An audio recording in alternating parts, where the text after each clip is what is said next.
Ah, ça fait plaisir d'être de retour dans le hangar, mais parce qu'il n'y a pas que la communication, la politique et les réseaux sociaux en fait dans ce projet. Il y a quand même le truc le plus important, il est derrière moi, il faut le finir. Et bah, ça me fait plaisir, ça faisait 10 jours que j'étais pas venu ici. Et bon, je vais le faire rapide là, on va faire que de l'électronique, donc de gestion de puissance. Mon but c'est vraiment d'arriver à mettre le courant d'ici une semaine et de faire les premiers tests sous tension avant la fin du mois d'avril. Donc restez avec moi, voilà le menu de la semaine.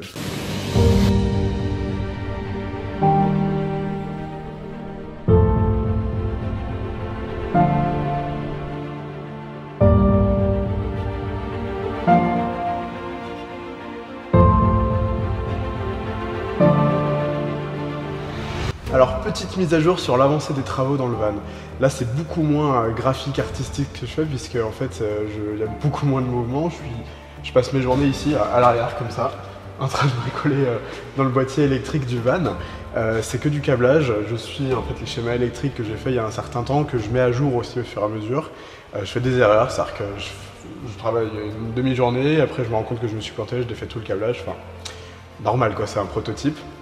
Je vais vous décrire un peu plus ce que j'ai fait, ce que vous allez retrouver donc dans la boîte de gestion de puissance du véhicule électrique converti, puisque je ne peux pas vous montrer comment je l'ai fait, ça reste du câblage et c'est un peu rébarbatif. Par contre, je peux vous montrer ce que ça fait, comment il fonctionne. Voilà, suivez-moi. Alors voici ma station de travail.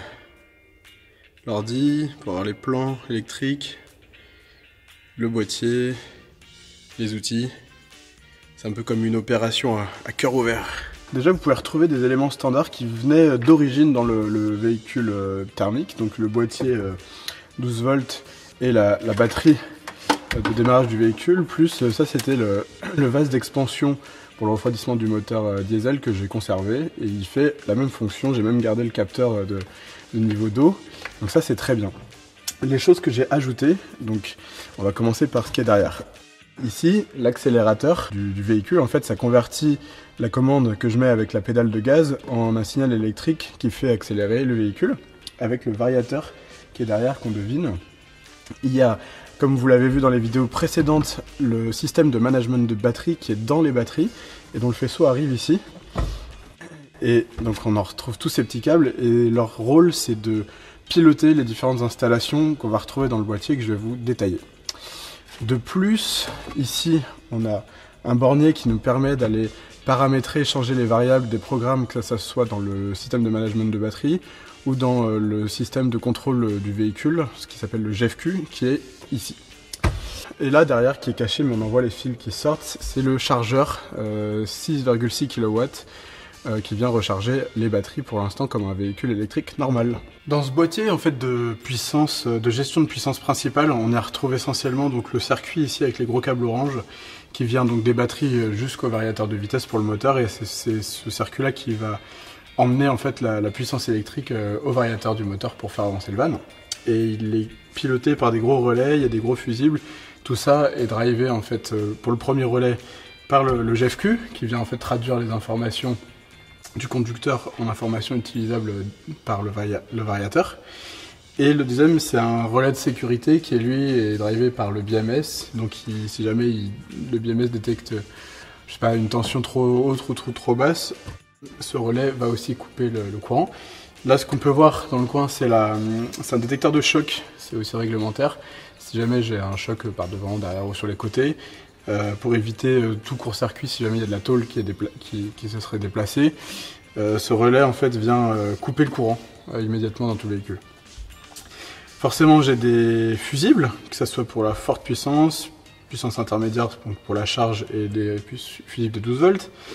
Ces fusibles là sont les fusibles sur le circuit 220 volts alternatif de recharge, dont on voit les relais ici qui pilotent donc la charge et surtout la recharge du véhicule. Là on retrouve nos copains, cette fois-ci qui sont câblés, c'est les détecteurs d'humidité dans les deux packs de batterie, gauche et droite. Ici, le gros interrupteur de maintenance pour couper en fait le contact dans tout le véhicule, il est accessible depuis l'extérieur. Ici, c'est le convertisseur DC-DC, c'est-à-dire qu'il prend le courant continu qu'il y a dans les packs de batterie pour mettre le courant continu en 12 volts dans la batterie d'accessoires pour faire comme un alternateur, continuer à la recharger.